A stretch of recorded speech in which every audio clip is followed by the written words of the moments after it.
underneath. She's stuck in traffic. Okay. We can start with that. Is Larry? It is.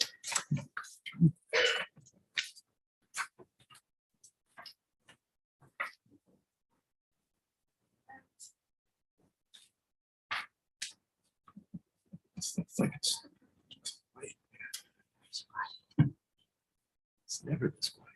Are we ready to? Yeah. Okay.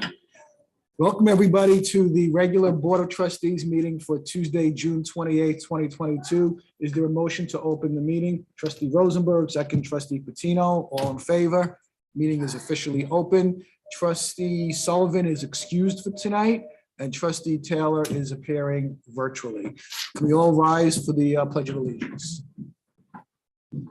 Pledge allegiance to the flag of the United States of America, to the republic which stands one nation under God, indivisible, with liberty and justice for all.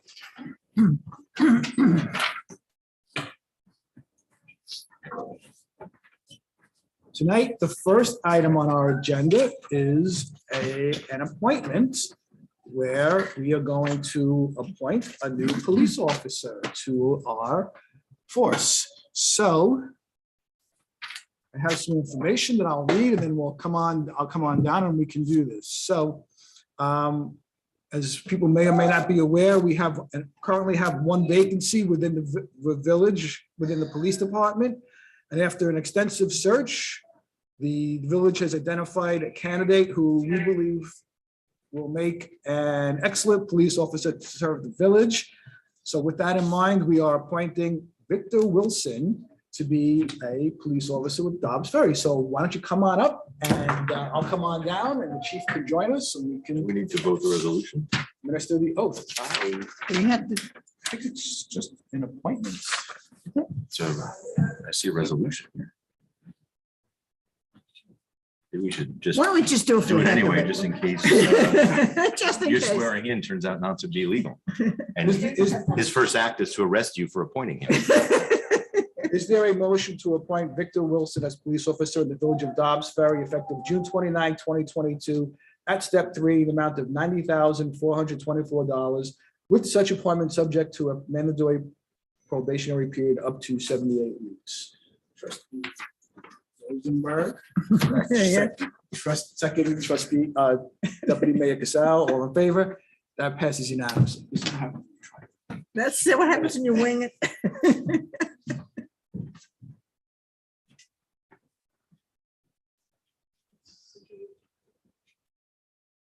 You solemnly swear to support the Constitution of the United States and the Constitution of the State of New York, to carry out the duties of police officer of the village of Dobbs Ferry Police Department to the best of your ability.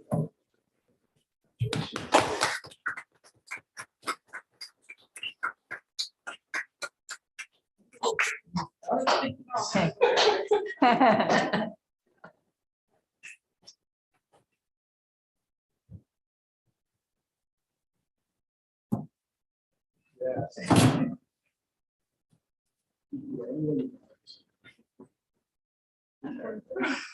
Oh, there we go.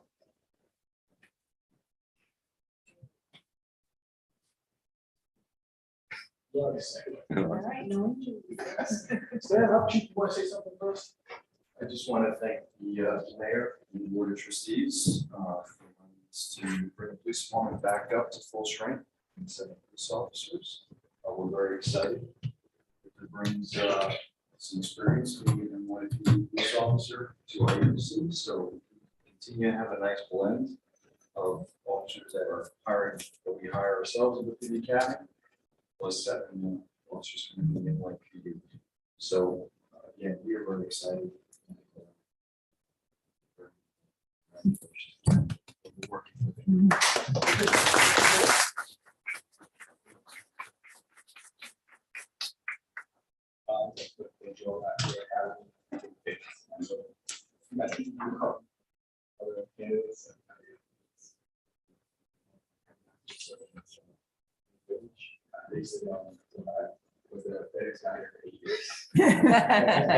Some of that's why I familiar.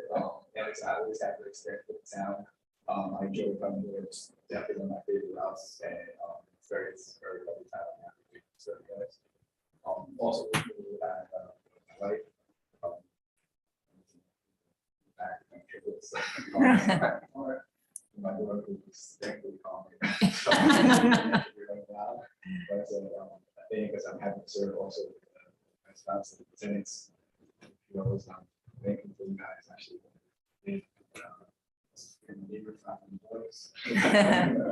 Listen, I really appreciate it. Like, I'm really close to working with you guys. That's myself. Congratulations again.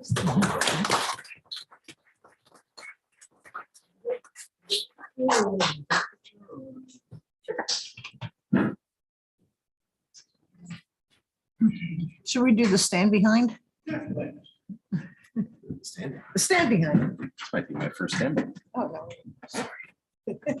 Stand behind.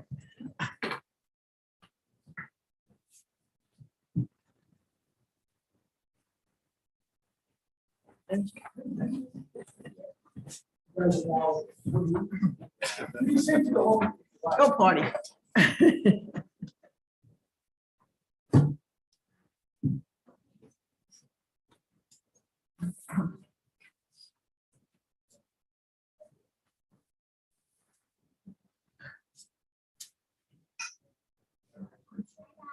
Hi.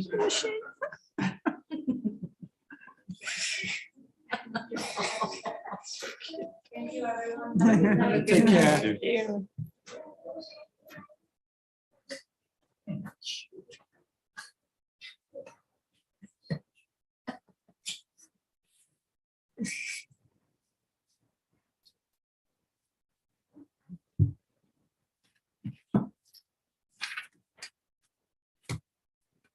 That's part of the meeting is always the first 3 minutes.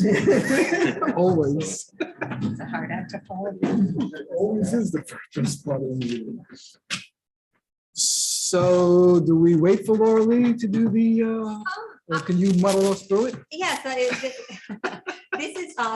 this item is on for the continuation of the public hearing. It was adjourned from the last meeting for the local law regarding the open meetings requirements. There were no changes, there were no comments received. So at this point, unless there are any concerns from the board, if the board wants to consider the resolution to adopt the local law, we can proceed. We can Okay. close the public hearing Right, I and have to- proceed. There will be later on in the agenda, discussion about the rules and regulations that will be considered for the board. That would be in conjunction with this underlying local law, but that's just be a resolution. Okay, so is there a motion to open the public hearing regarding the open meetings law? Trustee Rosen Asher, second, trustee Patino, all in favor. The public hearing is now open. Does anyone from the board have any comments or questions? Is there anybody from the public that has any comments or questions? Okay, so is there a motion to close the public hearing? Trustee Rosenberg, second, trustee Patino, all in favor? Larry, I can't tell if you're raising your hand. So the public hearing is closed. I think there is a definite feeling that we should move forward with this. And as you said, Melissa, there is later on in the agenda, the written procedures that we can move forward with this on. So is there a motion to adopt the video, authorizing the board member use of video conferencing to participate at public meetings to the extent permitted by open meetings law section 103-A? Trustee Rosenberg, second, trustee Patino, all in favor? That passes unanimously. I know that we're just turning to the next one. So do I have to open and adjourn it and It's close it? already open and it's been adjourned to this evening, so it can just be continued, and if it can be adjourned to the 12th because it was not ready for this evening. Okay, so is there a motion to continue the public hearing on local law amending the sidewalk opening code to July 12th, 2022? Trustee Patino, second, trustee Cassell, all in favor? That passes unanimously. And now we need a presentation on Lombardo's. You can. And the building inspector, Dan Romer, is on virtually. Again, How you doing, Mayor?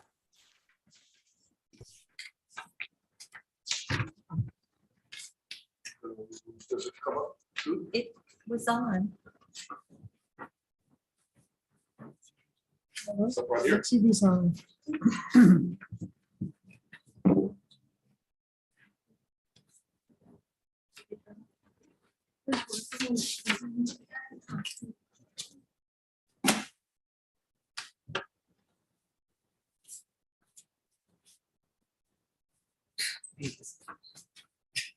But it do.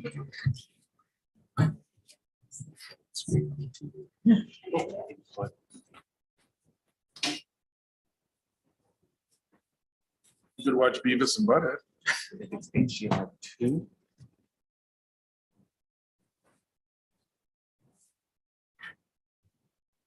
There we go.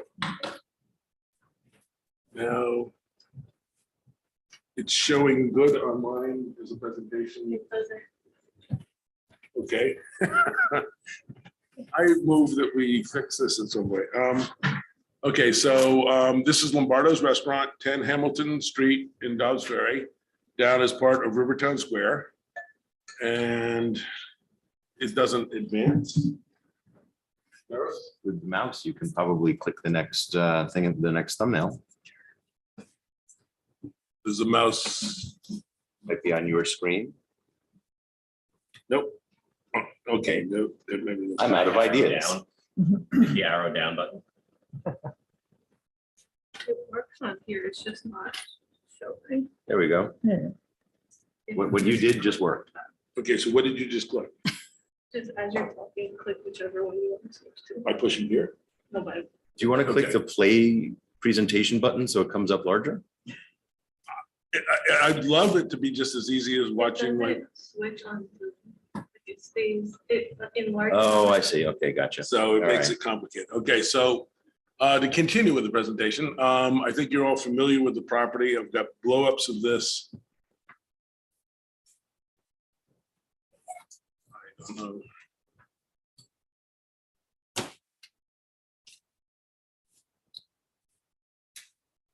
Now I've got Serena on.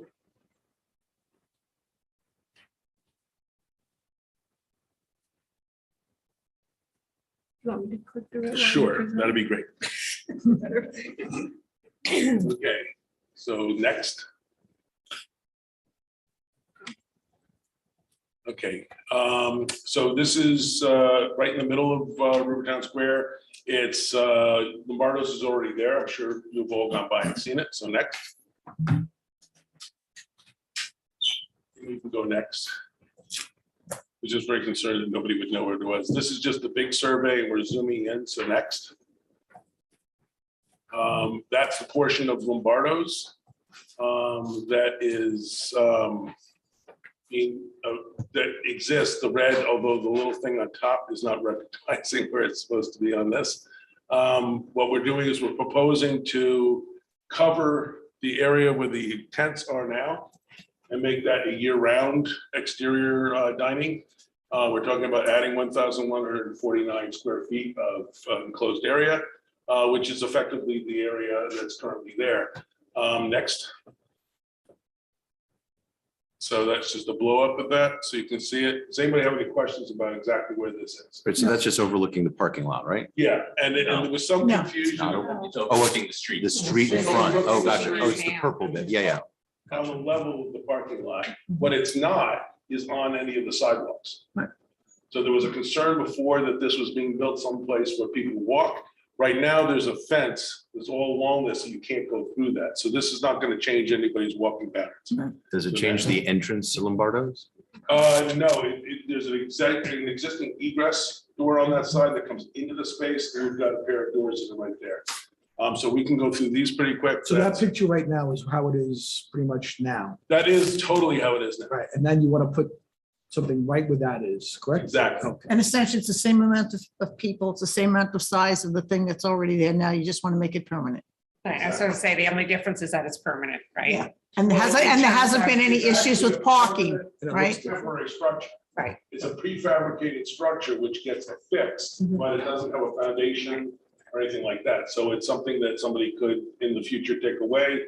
They might have to patch a couple of holes in concrete and stuff, but there's no excavation that gets done with it. There's no increase in impervious surface. But if it is enclosed, It's enclosed with a retractable roof and removable and glass panels on the wall that slide down to below. gotcha. So in good weather, the panels are down, and harsh weather and winter, the panels are up. Correct. You can show us those pictures. Okay, so let's go. You wanted to see how this thing's gonna look? So just keep going through all these thousands of pictures. Those are the tables. But as you go through these, you'll see that it's kind of like, it is gonna be exactly where this is. With the exception that it extends out where those tables are. So the area that's in the sun would be part of this. Keep going. And keep going. Have you left no photograph untaken? No. Well, I want to make sure everybody knew it. So actually go to the next one so you can see that blue is what we're adding. That's the 1,149 square feet with 60 seats. The existing door is down there near where that round table is. That'll stay. And when you come through there, there are double doors going right out and you've got direct exit to safety. There are doors up on the other end as well. So it's, two means of egress. It meets all of the egress requirements. And also we were careful to make sure that we were compliant with all the plumbing fixture requirements, number of toilets, sinks and all that kind of stuff. So next. And you actually skip this and we go to the, so this is showing how the thing sits in there. These are not done by us. This is done by the person who fabricates this. So next. Wait, just stay there. So that's how you would enter. It seems like it's a little bit longer, right? Because It's longer than, it's like 4 of those tables that you saw in the sunlight, longer than what's currently covered. But it's occupying the same space as what the tables are. Okay. And I went and checked. At one point I was worried that we were blocking something that you could get through. And there's actually a railing that goes the full length of that all the way to the ramp. So there's no way to get through there now. So we're not going to change that. little section. Yep. That's what he's adding. 10 feet. Next. Is there any of these you think would be more interesting to look at? Let me know. You can see the retracted roof up on top and it pulls back. Where is the main entrance to Lombardo's now? Because It's right down from that little blue awning. It's down. so it's on the parking lot side, not the street side. Right, there's no entrance to Lombardo's at this point from Hamilton. So if somebody is coming from the street, they have to walk into the parking lot driveway around that fence and then loop back into where that. That's currently what they have. And one of the things, they've got all these signs there now to say, please don't sit down, please come into the restaurant, we'll seat you. So I think part of their idea is to get it to where people come into the restaurant and they want to sit outside. Next. And I think that's the first quarter of the presentation. No, I'm kidding. So that's the last slide. Any questions? Now, actually, I have a question for Lori Lee. This is, and Dan as well. This complies to the code, correct? There's no issues with the code on this? We don't know. Okay, Dan? That's part of the planning board's review. I think there's, Oh, no, what I'm getting at there's a is, zoning this is, table. right, My question has to do with whether this increase in seating by virtue of this, making it permanent, is somehow affecting the Rivertown Square requirement. well, that was going to be my next question. This is already there. They already have the outdoor seating, the same amount of tables, practically the same square footage. I don't believe there's been any issues with parking, correct? No. So essentially, this is more of a planning board age. I mean, I know it comes to us, but can we just throw it to the planning board? Or Well, does it have that's to what come you back? have a resolution. No, but does it have to come back is what I'm Yes, saying. it does. It still does. We can't just quicken it by, okay. I don't want to give up an opportunity to come and speak. Oh, okay. All right. You were trying to save you a step, Patty, but Saw okay, three come on back. If I can't work the equipment, I guess my question is, by what authority was the temporary or seasonal seating put up? We don't know. That should have been an amendment to the site plan. I don't know if that's on file or not. And also, the planning board's going to ask them to produce the approvals already in place. So, then it'll come back to you because it will need a public hearing. Is there, Unless you'd like to jointly conduct a public hearing like you're going to be doing on the 7th of July with the planning board at their agenda. there's, all that really, I mean. Yeah, doesn't that's seem that. what I was trying to. Dan, do you have any comments on this, Dan? No, it's zoning compliant. We did ask him to provide the prior site plan approval when he submitted the application, but they didn't submit that as of yet. So maybe I shouldn't refer this until we actually have that site. Well, no, but the people who have that is the Village Dogs Ferry. We don't have the site plan that was approved. the Rivertown Square site plan. Well, Right, Rivertown site plan is something that the building department, I'm sure, has the copy of that. We've asked for a copy of that. Dan, You, you have it? we could look for it, but I'm sure it's on file somewhere, yes. Is there? I may It's in have my one. We asked them to I may submit have it. one. Have you made a FOIL request? Is it actively being researched? The planning board's going to ask for it just to be sure that, Sure. yeah, that you're going to make sure that you're not affecting the site plan for the overall property. Right. I mean, I guess it's fair in a certain way to think that I would have copies of everybody else's approvals and stuff, but I don't have the final site plan on this. I've got drawings that we worked on, but I would not want to submit that to the No. representative. The owner should have, Landlord should have it. yes. He might, but don't forget, he didn't build the project. He bought the project a couple of years ago. So he might not actually have the stamp. Oh, sure, he does, because they've been in here to, in fact, they're on for a request for a waiver later. So they've been in here asking for You don't have the site plan. amended site plan. This, we have to, I know we have the site plan someplace. I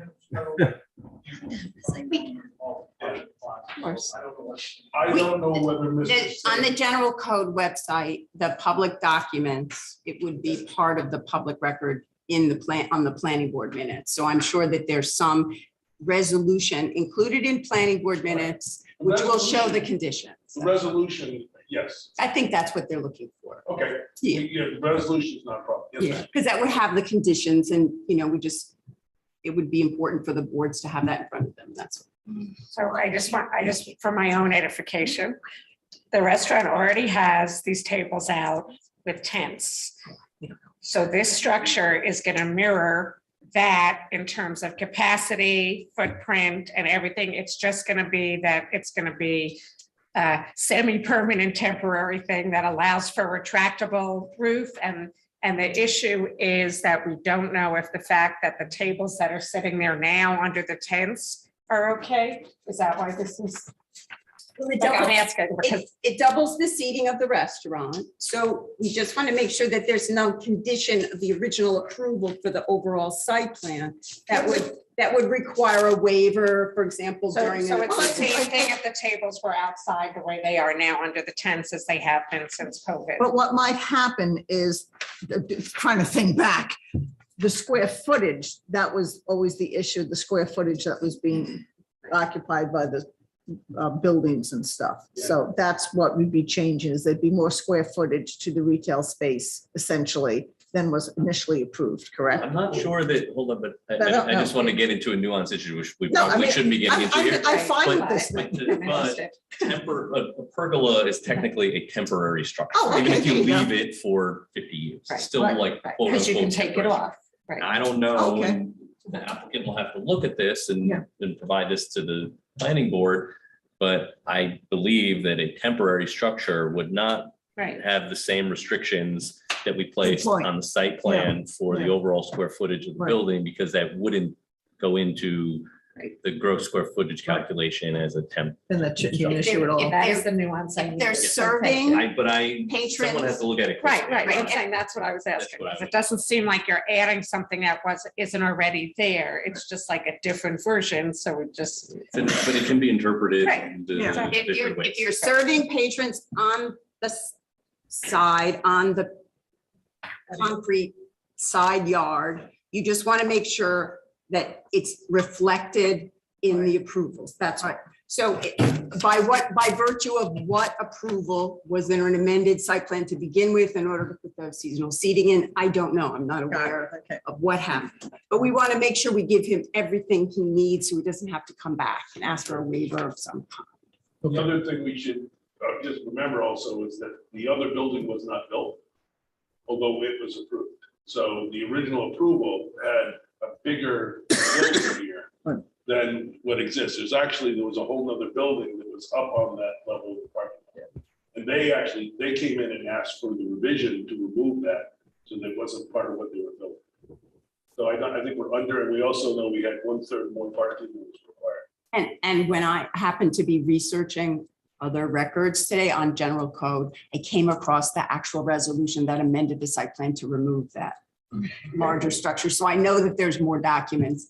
I just didn't know that I should be also looking for this, but it would be helpful if But anything that you can add, we could get, if we could get So that. our resolution right now is actually to not have this conversation, but to refer it to the planning board. So why don't we just do that? And the planning board's going to ask for that, and yes, and so And that's this fine. They can do that. establishes the secret, does the referrals, it's an informational submission to the county, it's all the usual things, and it's all in that resolution that I provided. Let's just send. Okay. it to Do the planning usual board. things. Let's just- Can I just make one recommendation before you go? There's a look, would you look at structure spelled with an X instead of a CT? This is a louvered roof, which allows you to open or close in winter time. It does allow these panelized, it's an elegant, good looking solution, and I'm sure it would make its way past the AHRB. This one, I don't know, this is you didn't do the rendering, so I don't mind saying this. It's a little clumsy looking. Palma, Pergola, and they're pretty sophisticated places.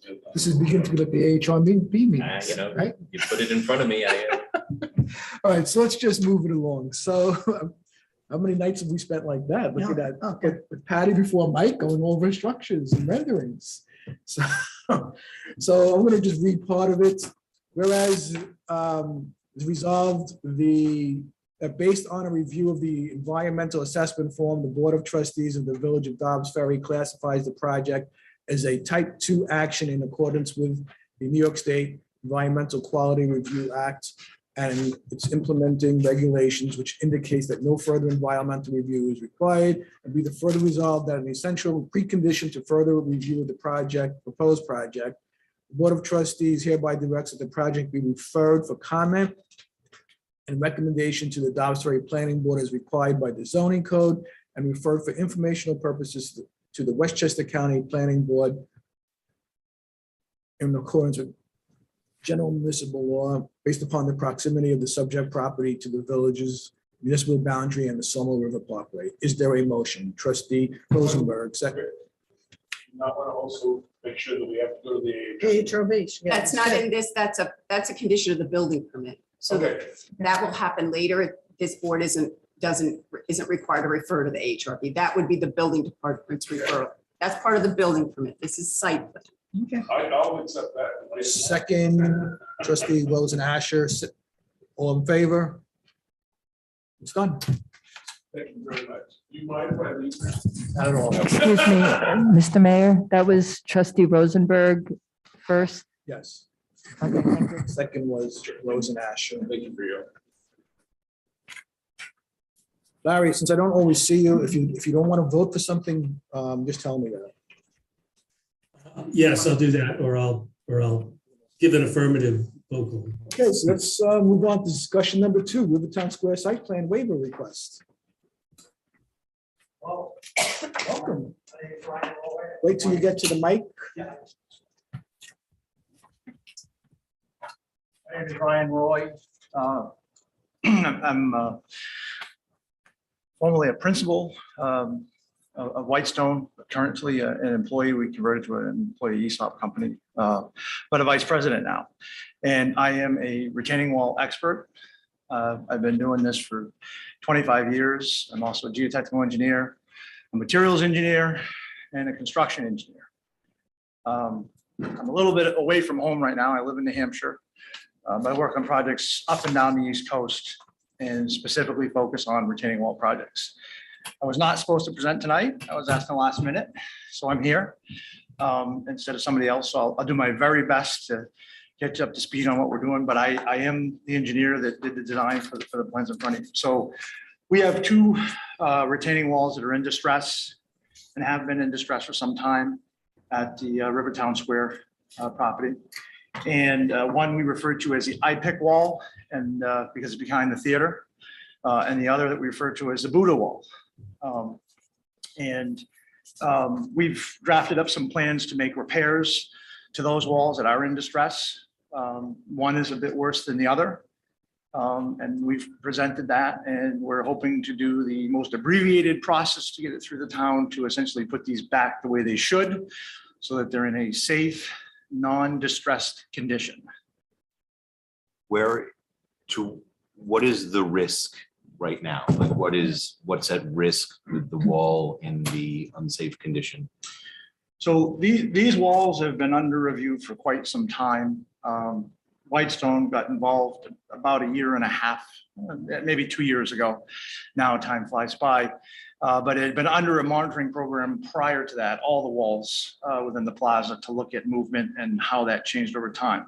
Some of the walls have been previously stabilized with some soil anchors that are out there, and those have done the job where they could do that, and it made sense. The two walls that we're here to talk about tonight don't have the ability to get those anchors because of their proximity to the existing structures. So they can't be installed. And both of them have moved dramatically such that they have a negative batter. The one behind the IPIC, or what was at one point the IPIC Theater, is a bit worse. Negative batter is a bit worse. I have concerns whether it will truly make it the winter. I think one more frost action is enough to at least get some of the top blocks to go over. So it's something that we'd like to get going as soon as possible in the way of repairs on that section. That wall holds back the roadway above? No, there's two walls here on the corner. So there's one along the roadway, and that one really, other than some block decay that's occurring, the blocks they don't have a negative batter on that side, and they're not moving on the roadway side. It's the perpendicular wall to the roadway, where oddly enough, the wall kind of steps down and gets lower, where the problem is. And I'd be glad to explain why. If you could just not be too technical, because I'm just curious. Yeah. That's fairly new. So how does this happen? That was going to be my question. These walls are less than 10 years old. how does that What the heck happened? I know it's not your fault, but we got a vested interest. I could in say it. I didn't design them, that's why they're falling over, but I won't today. Will there be a guarantee? Well, what's the first one? Guarantee is a strong word, but I can assure you that I've worked on over 1,000 wall designs, and I've not yet had one go over. And when there's a problem, often I'm the guy that gets called in to fix said problem. I think what happened here with both walls, the IPIC wall and the Buddha wall, is there's a few competing challenges here. So when you do a wall design, the biggest thing that will kill a wall is water. And if that water is not managed properly, it can cause real issues, particularly in a northern climate where you have freeze-thaw cycles. So at the IPIC wall, the reason the movement is more dramatic on this one particular side is there's some wall drainage that at the toe does not extend below the frost line, and I believe has frozen in the past, in which then the water has dammed up behind, and then the water is frozen to push the wall. And I think it happened a number of times over the years, and it continues to creep out. And that's why I'm concerned if we were one more winter, it's gonna want to go, because it does have a pretty dramatic negative batter for at least about a 30-foot section. So the new plan that we've put together essentially doubles that original factor of safety. It redoes the drainage, and it puts in a couple of measures to make sure that those lines won't freeze, so this problem can't happen. And we also laid it back just a little bit more on that side. And what's happening on that side of the plaza is behind the soil that you can see, and in some places you can see the rock, there's water that seeps out of the rock, and when it precipitates from up the hill, runs down on the top of the rock and makes its way down. So drainage is especially critical in this particular case. And with the soils on the site, they're very silty. So when the water starts to freeze, it retains, it gets very heavy and it adds this weight. And then when you get a freeze thaw, if you can think about it, it's like somebody continuing to hit it every time it freezes. And one of the most powerful forces in the world, in my opinion, or nature, is ice. When it forms in that freezing, it's almost impossible to stop. So that's really what the major issue is. There's some other minor issues, but those are the major ones to address, and we'll take care of this. Okay, Dan, we have a memo from you, and what's your feelings? Yeah, it's a pretty much in-kind replacement, and the only reason why it's getting site plan review, because they're moving more than 300 cubic feet of soil. So it's a repair in kind. That's why I was asking for the waiver, just to get the project moving. I don't think we need to do a public hearing on it. Any other questions or comments? Okay, so is there a resolution approving waiver of site plan review for 1 Hamilton Street as recommended by the building inspector? Trustee Rosenberg, second trustee Patino, all in favor? It's done. Good luck. And please fix it completely. I'm gonna fix it right. I always do it right. Like I said, I've done a lot of walls, not had one go over. I take pride in what I do. This is pretty much. You are being recorded, just so you know. That's fantastic. Since I am, I'd like to say, this is the first town/village meeting I've been to that someone said the pledge of allegiance. I certainly appreciate that. Really? And I also had fun seeing the new inductee to the police force. So congratulations. And that made it worth the trip. Visit anytime. Thank you. So now we're up to courtesy of the floor. Is there anybody online that has anything? Oh, okay. Let's move on then to, Usually he speaks. let's go on with the parking discussion regarding the parking kiosks on Cedar and Main Street. I know we have a memo from the chief and from Jeff dated June 14th, discussing our options. So who wants to speak about it? Melissa, do you do? Chief, you do? If I may, just before you speak, I just want to remind the board that several months ago, before the Main Streetscape project started, we discussed meters, and it was determined that we were not going to pay the approximate $40,000 fee to upgrade those meters. So we are in the process of assessing parking at this time. The first step is the kiosks and whether or not the board wishes to install kiosks versus just using the Park mobile app. Once this decision is made, we will bring to the board at a later date a plan for permitting. We're going to review all of the permitting and bring that to the board. So that's another discussion. I just so I'm clear, the parking meters will stop working as of when? There is not an exact date. It is sometime in July, which is Friday. Yeah. So yes, we need to make a decision Probably tonight. Friday. Okay. Thursday midnight. We had better, whatever we decide, that I spoke to the chief about this, we've got to make sure we do a massive communication pull out there, flyers all over the place to every store. And I mean, enterprise. this is like huge. 'cause If the people- decision is made tonight to not purchase the kiosks and we are going just with the Park mobile app, we will start launching the information tomorrow. Okay, so just, and based upon the memos, the memo and the study that was done, I guess, by the people who are experts in this, they indicate that we need approximately 17 kiosks. Is that correct? That's correct, Mayor. ITS's sales rep, Joe Yolano, had come out. We did do a site walk. And based on our main business district, he's recommending 17 kiosks spaced out, 6 on Cedar Street, 11 spanning the length of Main Street.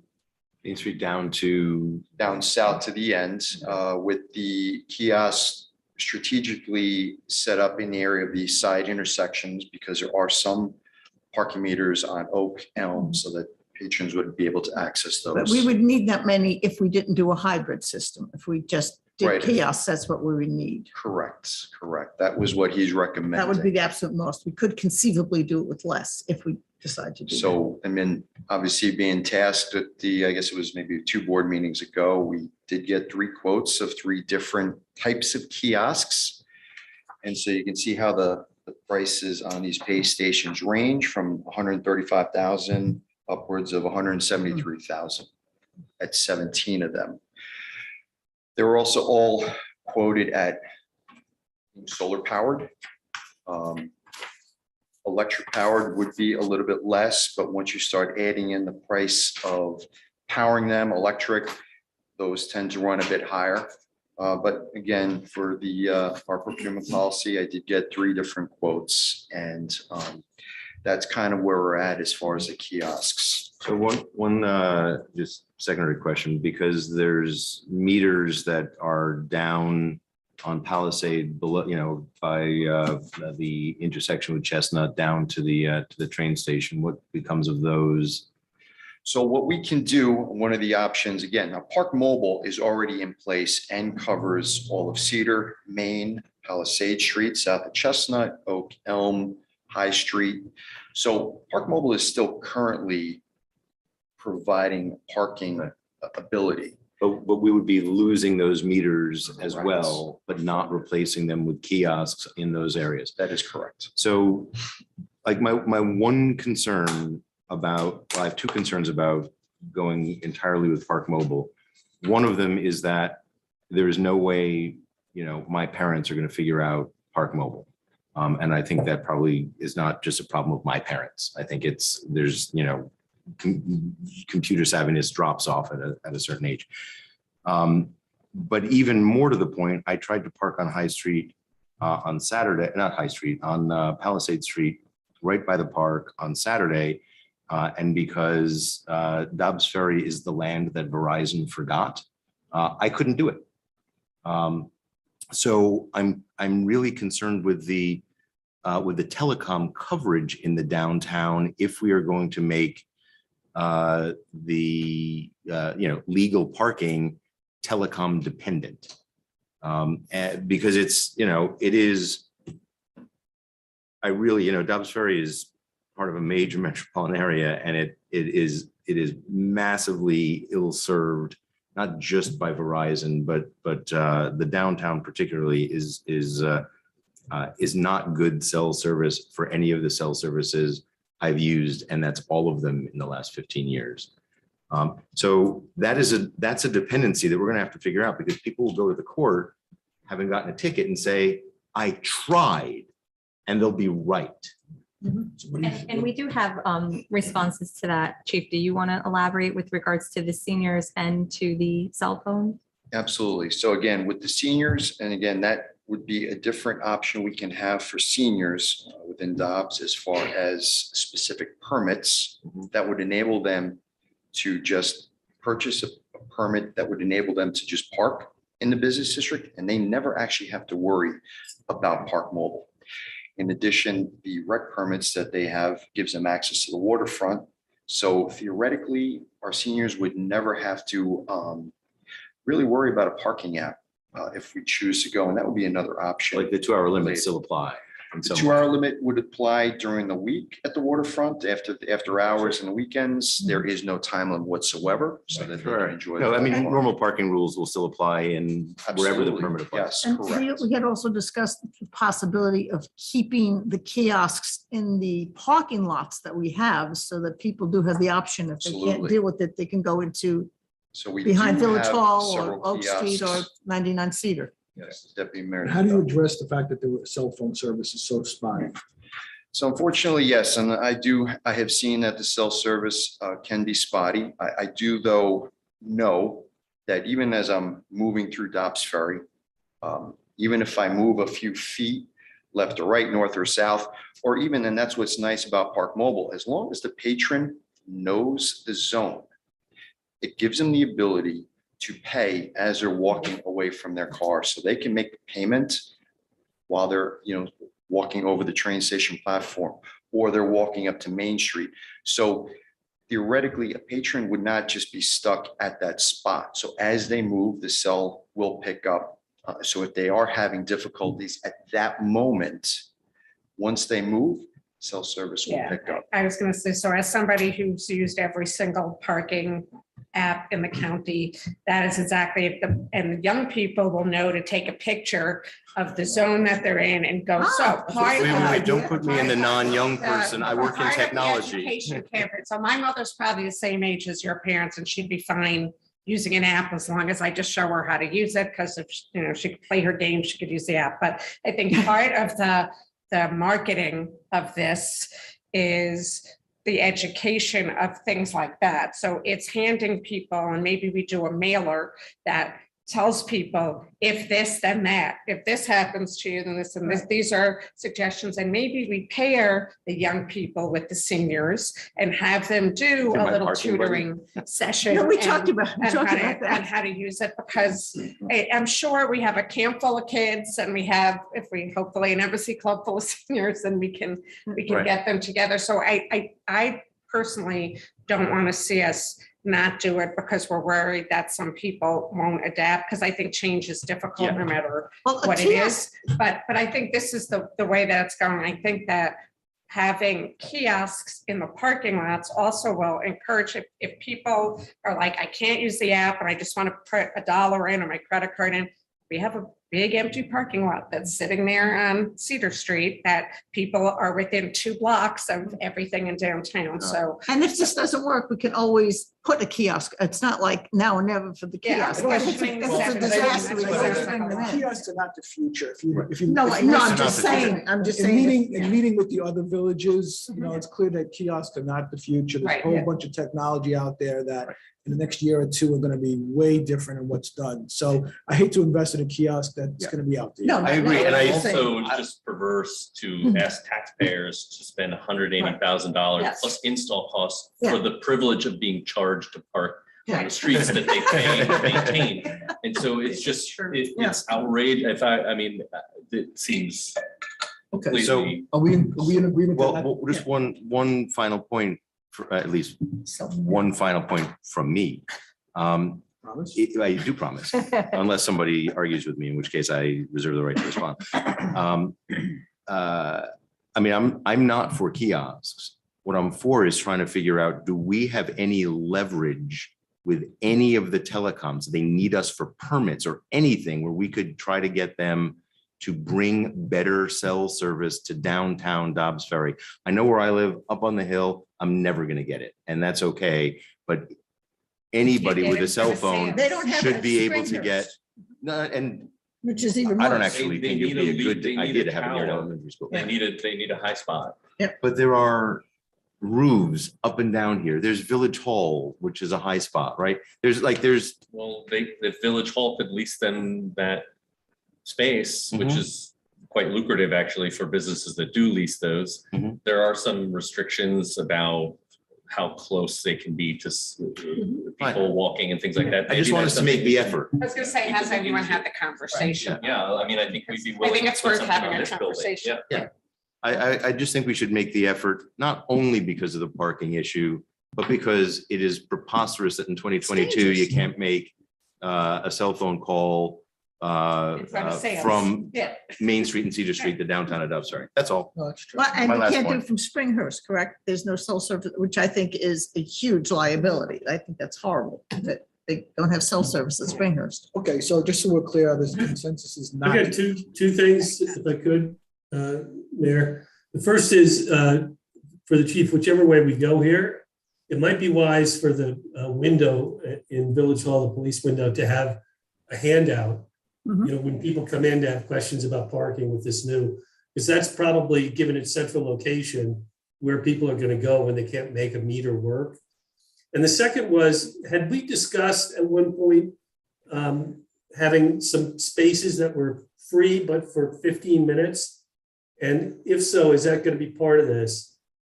Because was Park Mobile the app that had the minimum on it? I apologize if everybody else knows that. Does. It doesn't. But there's also a grace period, I believe, at the beginning of a Park Mobile usage. Yeah, that's We can correct. Install a 15-minute grace period if we want to, yeah.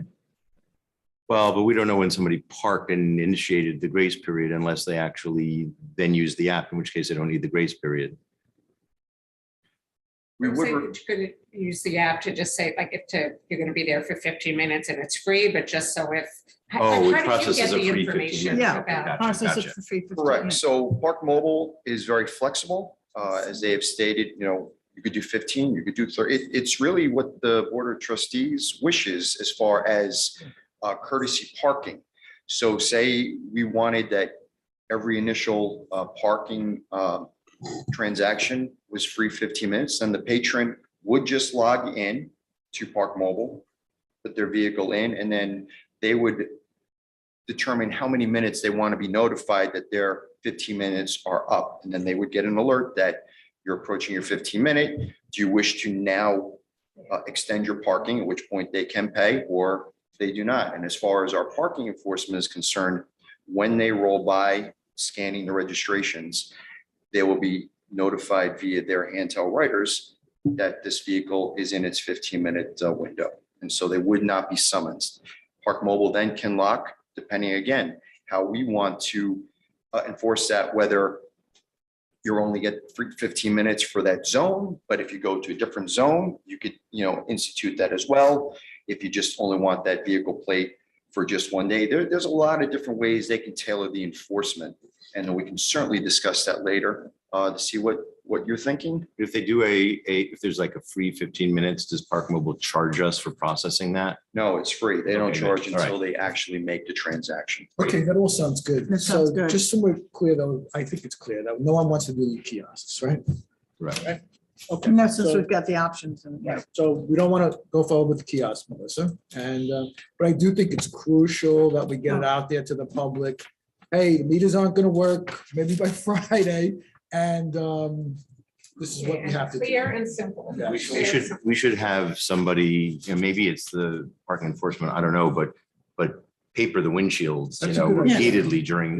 Give them the- out to the businesses. They can put them in their windows even. So Put a there's a flyer couple in the window things, for every yes. business. I can get Yeah. through Park Mobile handouts that in addition, Yeah. with our riverfront guards, we can have them hand out as people are coming into the waterfront, so they understand how Park Mobile controls our waterfront.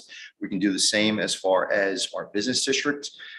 We could possibly talk with our business owners, see if there's some, that maybe we could leave handouts at their counters. Additionally, talking with Park Mobile, and now that I have a new direction which to go, we can then begin looking at signage so we can control the specific zones. They're talking 18 by 24 inch signs so that at least visually, people will know where they are in the business district and which zone they would be at.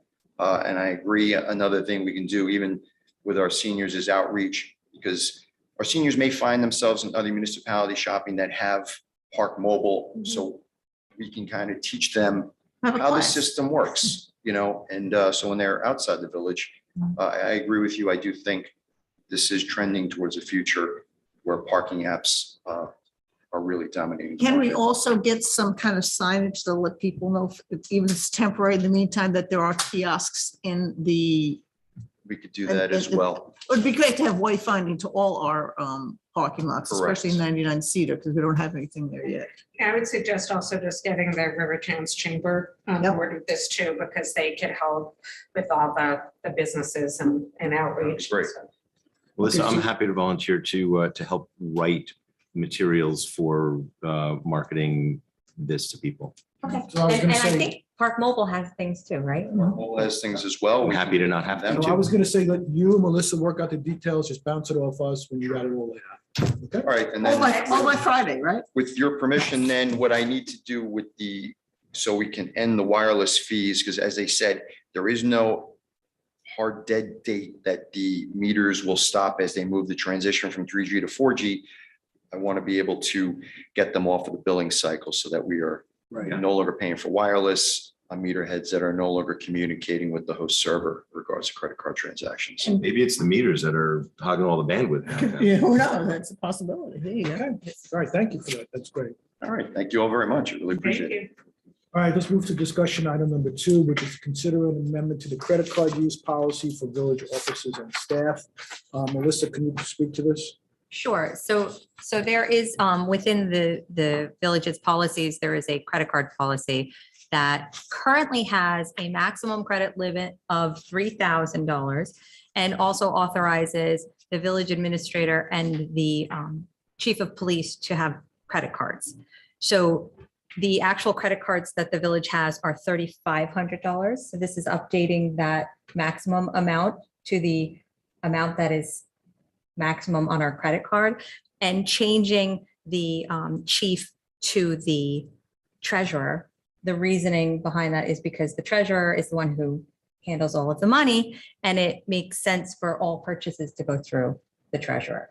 So it's nothing against the chief. I don't think that the chief has had a credit card or used a credit card.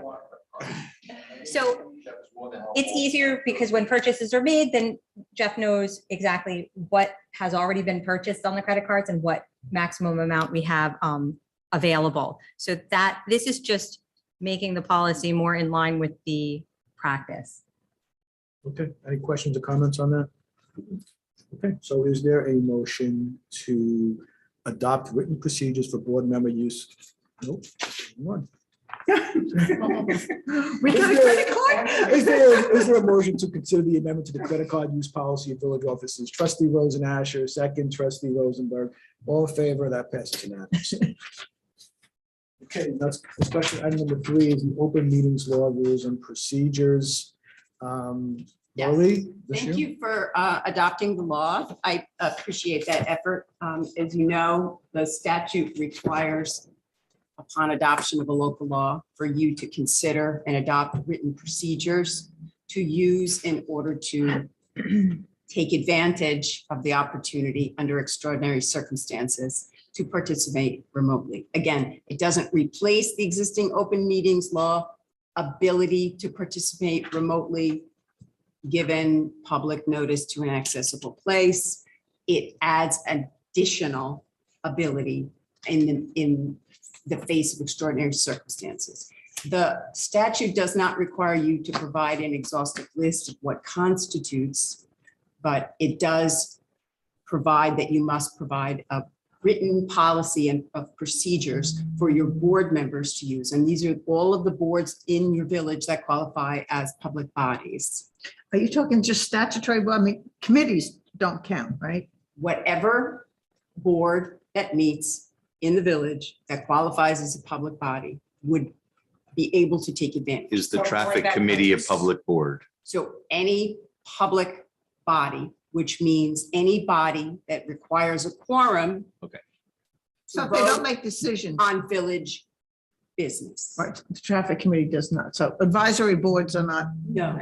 Okay, that's what we're trying to get. Body subject So the to open boards you're meetings talking law. about, what we consider statutory, but ours, AHRB, planning board, does the CAB count? No, zoning board. Zoning board. Zoning board. Yeah.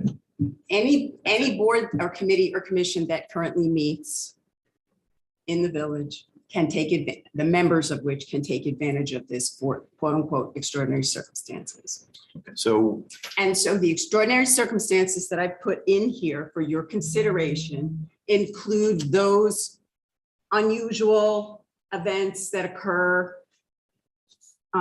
We have listed disability, illness, caregiving responsibilities, obligations of a member's elected office or place of employment, Right. public emergency, natural disaster, accident, a vehicular malfunction, or a travel delay. Right. Okay. Can you do vacation? well, that could be construed as a workplace requirement that you take vacation. No. The only questions that we should talk about is the notice. So what is this? I That just have a question. Sure. I just have a question about number 4, that it says a member who's participating from a remote location that is not open to the public shall not count towards a quorum. So explain that to me. Yes, so the statute, and again, this was a statute by committee, which resulted in a tremendous amount of compromise and everyone left unhappy. Typical New York State legislative Right. action. So the statute requires, if one of your board members is going to participate under extraordinary circumstances and certifies to that in accordance with these procedures, a quorum of the board must be physically present at one or more locations that are accessible to the public. So for example, we know that Trustee Taylor will not be available, but he'll be participating from 5 Main Street, and that becomes part of the notice of the meeting. He qualifies as a quorum member. You And do if- now. In order to be a quorum, you can, I'm sorry, she just asked. I'm in the middle of describing. So in other words, if you have 4 members of this board participating from publicly accessible locations, doesn't have to be all here, can be here, it can be 3 or 3 other locations, then this board member may participate under extraordinary circumstances. So they can vote but not contribute to the quorum. No, it wouldn't contribute to the quorum, which is the prerequisite for them to be able to use extraordinary circumstances. Right, but they can vote even while not being counted for the quorum, or they The can't body vote. wouldn't be meeting if you didn't have a quorum that. No, no, was- no, no, you're no, allowed no. to There's a vote. quorum, there's 4 people here, and there's some, and Larry's out with extraordinary circumstances. Sorry, Larry, you're getting picked on.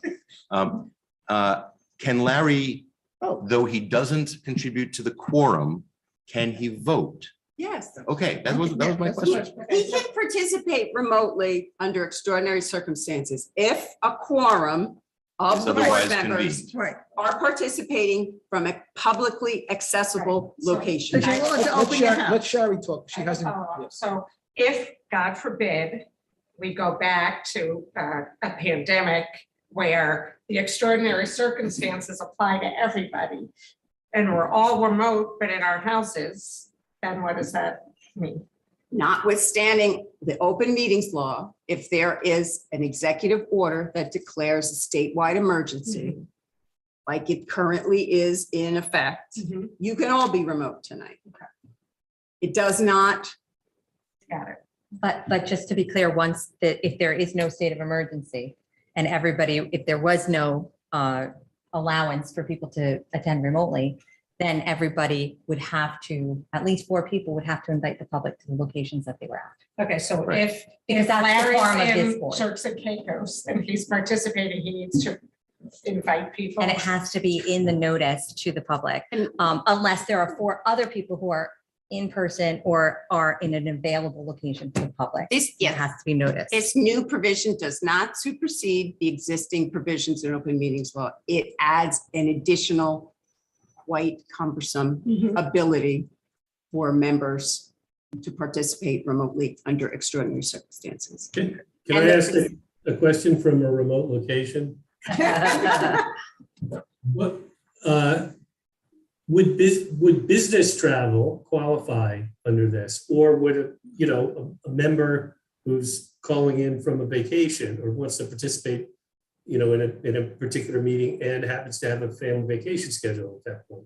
How would that work?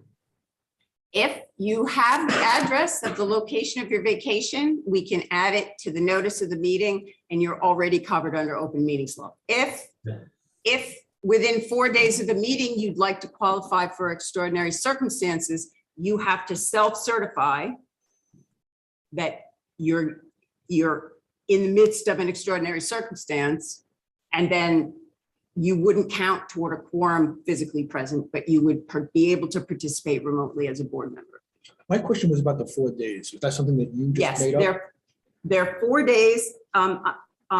Actually, the Committee on Open Government is voting in 2 days on their necessary resolution because their committee, the Committee on Open Government meets in multiple locations. So they're going to be voting.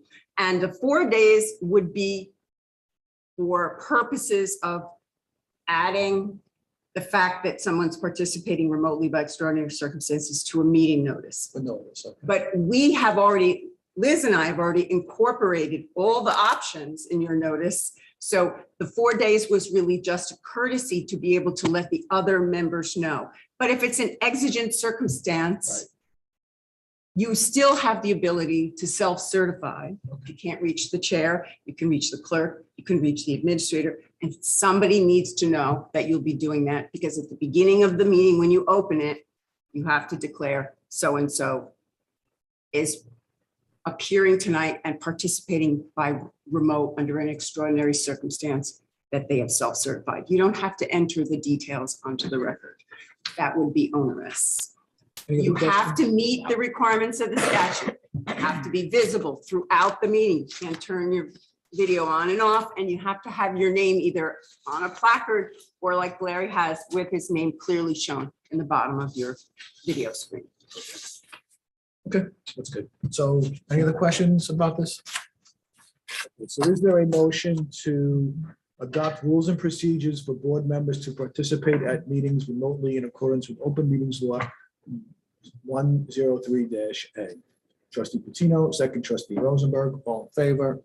That passes unanimously. This needs to be on your website and also posted prominently on your bulletin boards.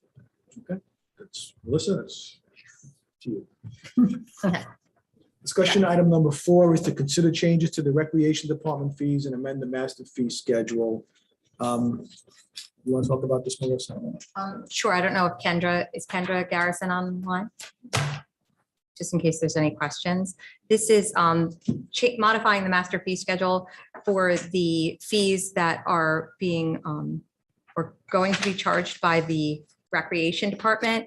Kendra drafted a memo that indicates what the charges were, the fees were in 2021, what the fees, oh, there she is, what the fees are in 2022, and what the reason for those changes are. So Kendra, I don't know if you have any information to add. I do not have any information at this time. So when you have, and I don't want to get into nitty gritty, but I'm just asking this out of curiosity. So when you have programs, a CPR class for a member is $50. There's an X for non-members. That means that non-members can't take the class, or is that what those X's are? Those classes were for the lifeguards. So they either lived in jobs or they don't live in jobs, but everybody paid the same price. I don't have any other questions. Anybody have any comments? Projection of what the 2022 revenue difference will be from 2021? Significant, since COVID didn't allow for a lot last year. All right, so there's not just one variable. All right, I withdraw the question. Thank you. My math brain just went. Okay, so is there anything else for Kendra? Kendra, you outside? Are you at the pool? She's the rec department. She's gotta be outside. I am outside. I'm on my back deck. Next meeting should be over there. Looks nice. There you go. Okay, so is there a motion to consider changes to the recreation department fees and amend the master fee schedule? Trustee Rosenasher, second, trustee Patino, all in favor? That passes unanimously. Thank you. She's got 2 more items on. So to consider the acceptance, discussion item number 5, and it's to consider the acceptance of a donation from Stop and Shop for the Village Recreation Senior Programming. Is that hers too? Correct. Okay, we have a memo, I think, or an explanation that, but Kendra, you can just tell us a little bit about it. We recently got a check for $169 from the Dobbs Ferry Stop and Shop. Somebody had enrolled us in a program where if you bought flower bouquets, $1 from each of it would go towards the nutrition center. So that is what that is from. And it was very nice of that person to enter us in that program, so that was nice. Okay, so is there a motion to consider the acceptance of a donation from Stop and Shop for the Village Recreation Senior Programming in the amount of $169? Trustee Rosenasher, second, trustee Taylor, all in favor? Passes unanimously. Again, we want to acknowledge the generosity and support of Stop and Shop and its customers, and we also want to convey our gratitude for this donation. The person who put us. Yeah, is that program still operational? It is, yes. Is that a yes? Yes. Yep. So everybody go out and buy flowers. And discussion item number 6 is to consider the extension of an agreement to provide online registration for the Village Recreation Department. Kendra? So this is for our program registration system.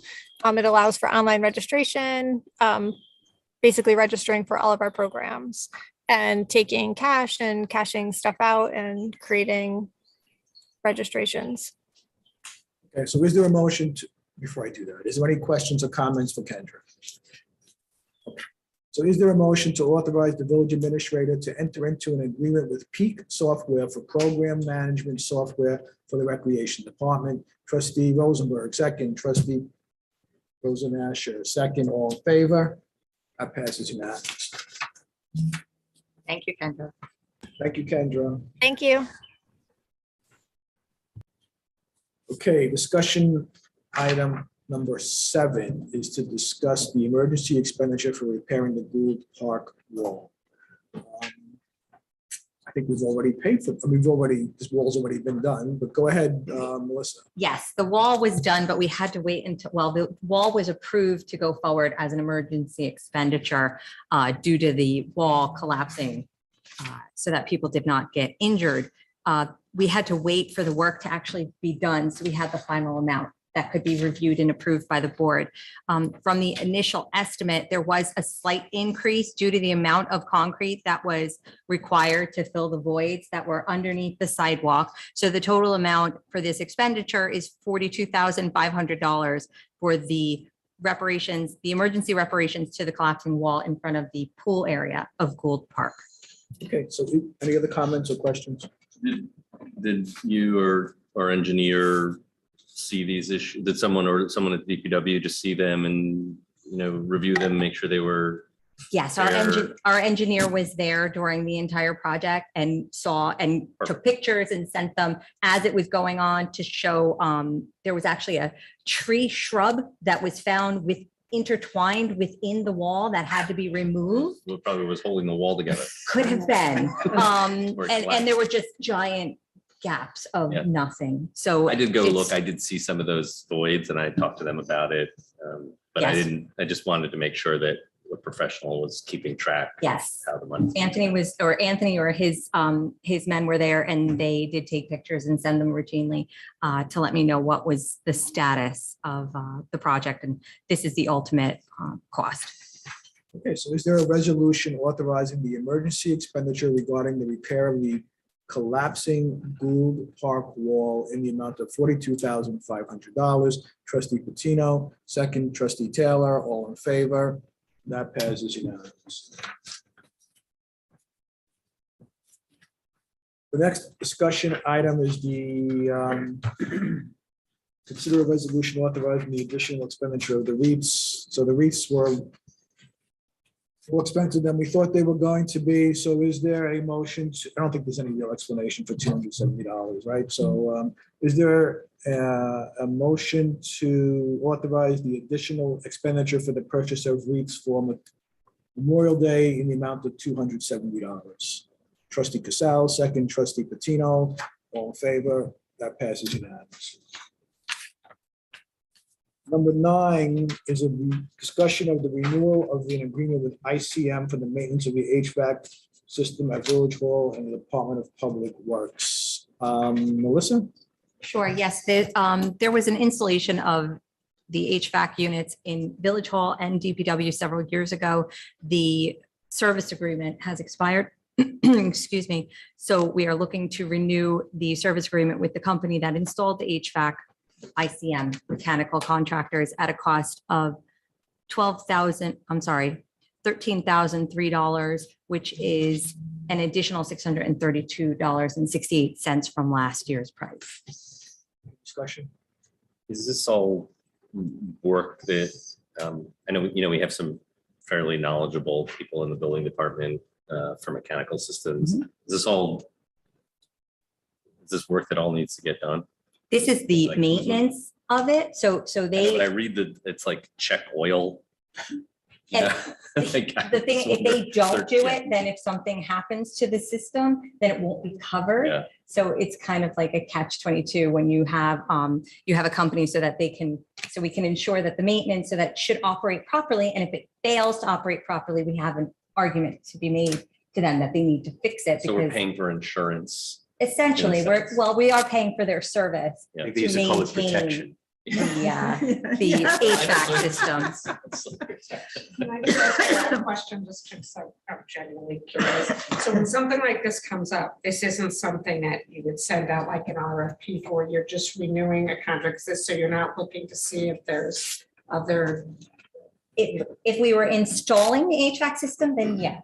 But because the HVAC system was already installed and this company is familiar with the system, it was recommended that we go with the professional services that they're already familiar. Bringing in someone else may void the warranty, things like that. So we would want to stick with the same company. That's a good question though, because you wonder why we just. Well, I like do this on my own system and it takes all of a half I have a hour service contract with my. just to make sure if something's actually broken, I call and have it repaired or depending, but obviously this is a much more complex system, so I'm not pretending that it's not, it's a simple thing to do.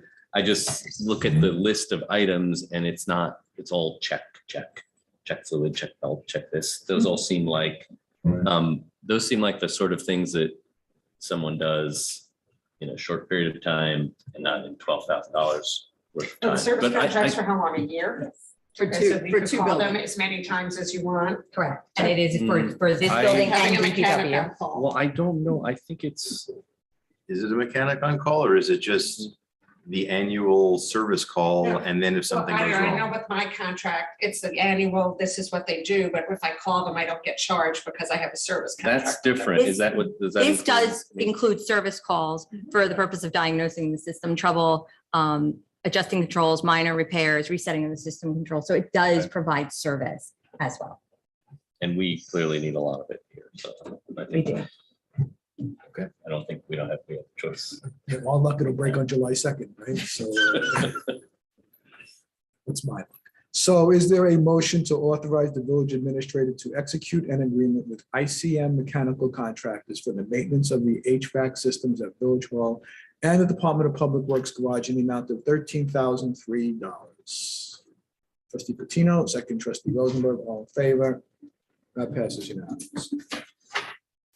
Somebody at ICM just updated their spreadsheet. Okay, this is discussion item number 10, which is the memorandum of understanding with Sustainable Westchester, which I can tell you, I've gotten about 10 versions of it. I think, Melissa, you've gotten the same amount.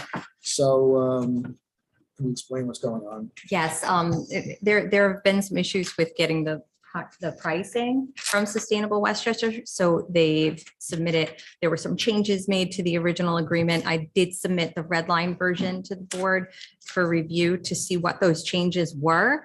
And in order to participate, we would need to adopt a new resolution authorizing the new MOU with the new language. There were changes. One was a date. There were some changes as to when the first meter would be read, which had to be extended, and things of that nature. So this is basically what we've met with them on a couple of times, but they have finally landed on pricing that is firm. Well, they've landed on pricing, but they're looking for flexibility to enter into that electric service agreement. Because right now, as it stands, what you signed before commenced the first reading after July 1st. But here, the flexibility increases that start time, so they can jump into the game at the most advantageous time to benefit the Community Choice Aggregation Program, which is currently on a sabbatical until this electric service agreement can be executed. What is going to be the impact on residents in terms of what are they going to see? And is this going to be something that's confusing, or is it, more or less seamless? Well, it's seamless because they've been notified now that the Con Ed rates are in effect. Right.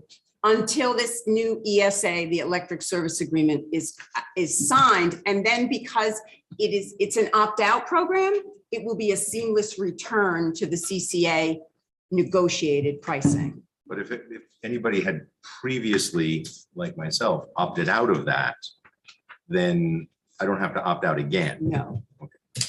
No, absolutely not. That makes my life much easier. Yeah, yes, because I have an ESCO on my own, so I didn't opt into the CCA. Yeah, I know I received a letter saying that as of July 1st, I'm going back to Con Ed. Yes, and then it will just it'll kick back in when they jump back into the game at the most advantageous price. Right. Okay, so is there a resolution to authorize the village administrator to execute a revised memorandum of understanding with Sustainable Westchester regarding the Community Choice Aggregation CCA program. Trustee Patino, second trustee Rose and Asher, all in favor, and that passes unanimously. I'd like to note that some of these pages are numbered page 65 of 46. Yeah, that's good. That was my memo of non-understanding. I only passed it along. You have no pride of ownership in the draft. Is there a resolution approving the audit of claims as submitted and recommended by the village treasurer? Patino, second trustee Rose and Asher, all in favor. That passes unanimously.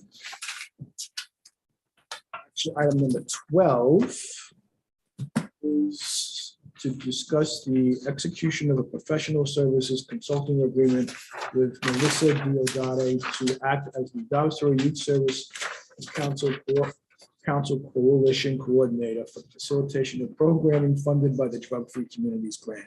So, Melissa, can you talk a little bit about this? Yes, so since I've started, we've been trying to figure out the grant funding. There was an issue with the grant funding on the part of the funder. We submitted all of the paperwork, but it took many months to get it under control so that we could actually hire a youth services coalition coordinator, and it's finally been approved. So we can move forward with this hire. She will be hired as a consultant.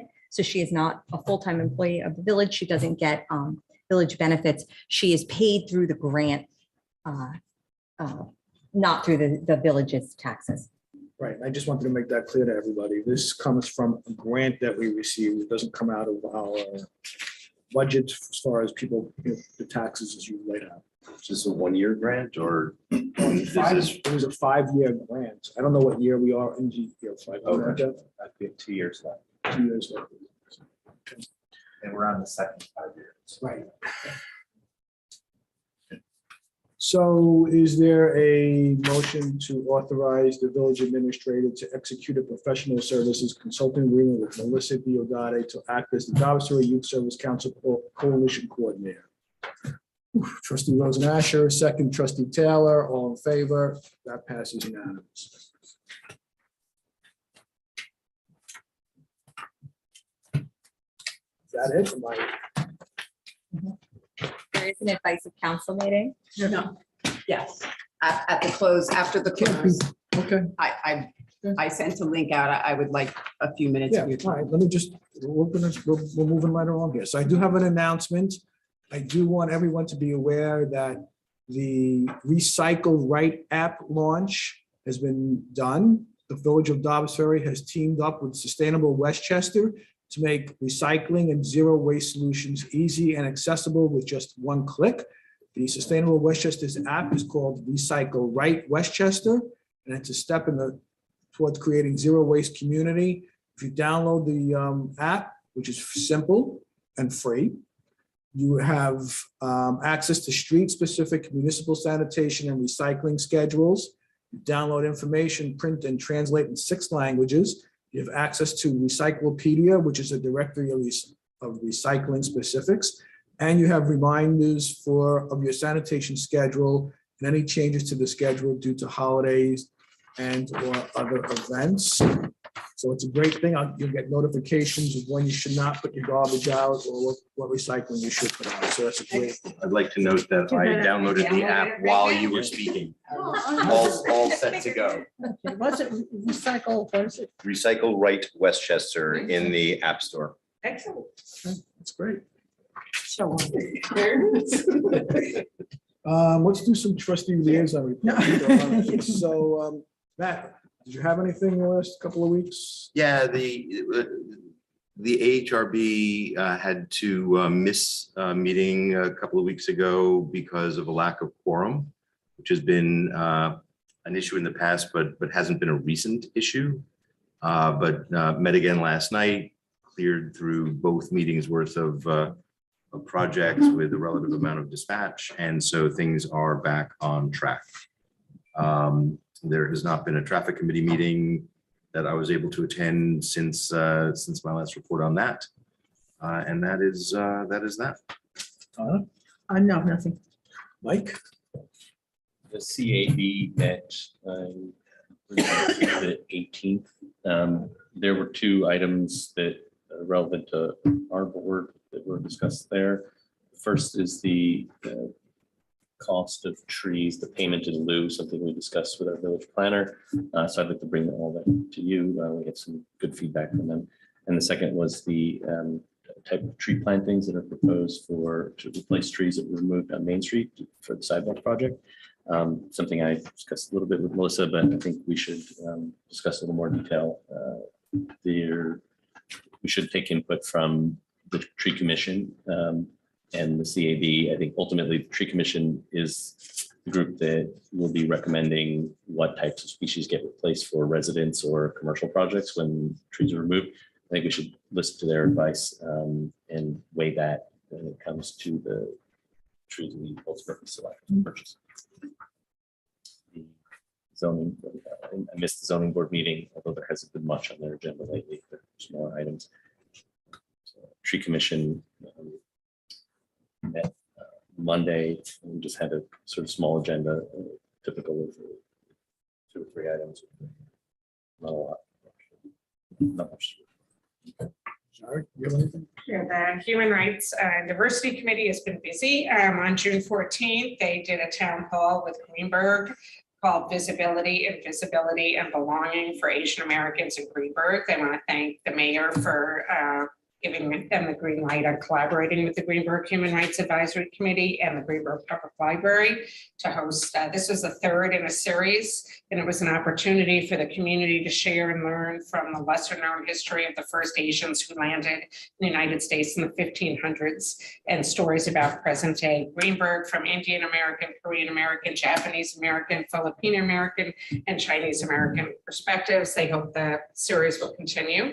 Past Saturday, we had the Greenberg Pride celebration down at the waterfront. It was awesome. It was a beautiful day and there was lots of people there. So they are giving huge thanks to the mayor, to the board, to Melissa, to the police department, Parks and Rec, and the DPW for their role in ensuring that this past Saturday's Greenberg Pride celebration was a success. From the march on Main Street to the waterfront celebration, everything went smoothly.